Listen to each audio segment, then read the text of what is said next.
Olá, sejam muito bem-vindos. Hoje a gente vai mergulhar de cabeça num dos temas, olha, mais sérios e talvez até mais complexos da teologia. Vamos falar sobre o juízo final e o castigo eterno, tudo isso com base no material de referência que analisamos para essa conversa. É um assunto que com certeza levanta questões bem profundas sobre justiça, o bem e o mal. E sabe, tudo começa com aquela pergunta que, no fundo, todo mundo já se fez em algum momento, né? Uma inquietação que atravessa séculos. Afinal de contas, a justiça vai ser feita mesmo? No final, as coisas se acertam? É justamente para responder essa busca por uma resolução final que a doutrina do juízo final existe. Bom, para a gente entender melhor essa questão, nosso roteiro de hoje vai ser o seguinte: vamos começar falando sobre a certeza desse julgamento, depois vamos ver quem julga e quem é julgado, aí a gente analisa os resultados, explora a doutrina do inferno e, por fim, tenta entender qual o propósito por trás de tudo isso. Ok, vamos começar pelo começo. A primeira coisa que a perspectiva apresentada nos diz é que esse dia final de acerto de contas não é só uma possibilidade, não. É um evento inevitável, um ponto certo na linha do tempo teológica. E olha só essa citação do Apocalipse. É sem dúvida a imagem mais forte, quase cinematográfica, desse acontecimento. Ela mostra a escala gigantesca e a certeza desse juízo final, onde absolutamente todos, sem exceção, vão estar lá, de pé, diante desse trono. Uma coisa bem interessante aqui é o quando isso acontece.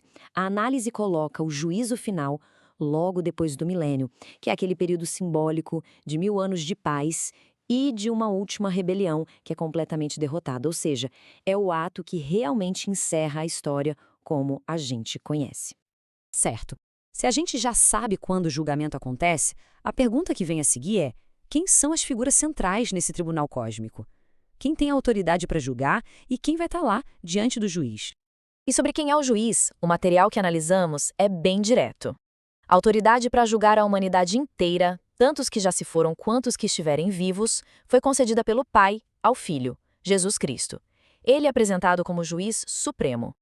E essa tabela aqui ajuda a gente a visualizar o tamanho e a complexidade desse julgamento. É importante notar que não é um evento único e igual para todo mundo. Existe uma diferença fundamental. Para os crentes, o objetivo é uma avaliação que leva a recompensas. Já para os incrédulos e os anjos rebeldes, o objetivo é definir o castigo, com base no que fizeram. Então, o ponto principal aqui, de acordo com a fonte, é que para aqueles que estão em Cristo, não existe o medo da condenação eterna. O julgamento, nesse caso, funciona mais como uma avaliação da vida, das obras, um momento de prestação de contas que resulta em recompensa. E isso nos leva direto para os resultados do julgamento. A análise mostra em detalhes que as consequências não são as mesmas para todo mundo. Elas variam em graus, tanto as recompensas para os justos quanto as punições para os injustos. Para explicar as recompensas, o texto usa uma analogia bem interessante do apóstolo Paulo. A vida de quem crê é como se fosse um prédio construído sobre o alicerce que é Cristo. No dia do julgamento, essa construção é testada pelo fogo. Obras que têm valor eterno, como ouro e prata, sobrevivem. Obras sem valor, tipo madeira e palha, são queimadas. Isso resulta na perda da recompensa, mas a pessoa em si, a salvação dela, é preservada. Da mesma forma, o castigo para os incrédulos também não é um padrão único. O texto indica que a punição vai ser proporcional às obras e ao nível de conhecimento que cada um tinha. A justiça, nessa visão, é bem precisa, detalhada ao máximo. E agora, a gente entra numa parte central e, com certeza, bem desafiadora dessa doutrina: o conceito do inferno como destino final de punição para os ímpios. A definição que o material nos dá descreve o inferno não como um fim da existência, mas como um lugar de punição consciente e que dura para sempre. As descrições bíblicas que são citadas, como fogo eterno e fogo que nunca se apaga, são usadas para reforçar essa ideia de um estado de sofrimento contínuo. É bom a gente pontuar que existe um debate teológico sobre a natureza desse castigo. De um lado, tem a visão tradicional, que fala de um castigo eterno e consciente. Do outro lado, tem a visão do aniquilacionismo, que defende que, depois de um tempo de punição, os ímpios simplesmente deixariam de existir. Para defender a visão tradicional, a fonte apresenta 4 argumentos principais que rebatem a ideia do aniquilacionismo. O primeiro tem a ver com a interpretação da palavra destruição na Bíblia. Outros argumentos são baseados na natureza do amor e da justiça de Deus, na gravidade do pecado contra um ser infinito e em como a glória de Deus é revelada.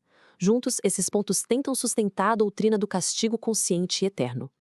Ok, então por que tudo isso importa? Qual é o grande propósito por trás de um julgamento cósmico? A última parte da nossa análise de hoje vai explorar justamente o significado moral e prático dessa doutrina. O ponto central é este: o julgamento não serve para Deus descobrir alguma coisa nova, porque ele já sabe de tudo.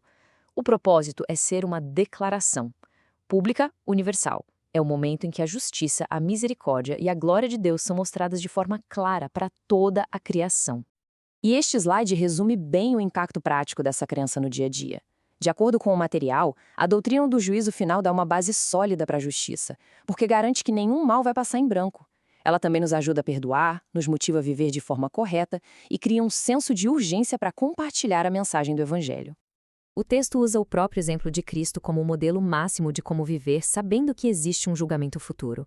Mesmo quando ele sofria injustamente, ele não quis se vingar, ele confiava a sua causa àquele que julga com justiça perfeita. E assim, o material nos deixa com essa pergunta final, para a gente refletir. Se a prestação de contas no final é uma certeza, de que forma essa convicção deveria moldar as nossas ações, as nossas prioridades e o nosso caráter aqui e agora? Com isso, a gente chega ao fim da nossa análise sobre o juízo final e o castigo eterno. Muito obrigada pela companhia. A gente se encontra na próxima semana com um novo tema.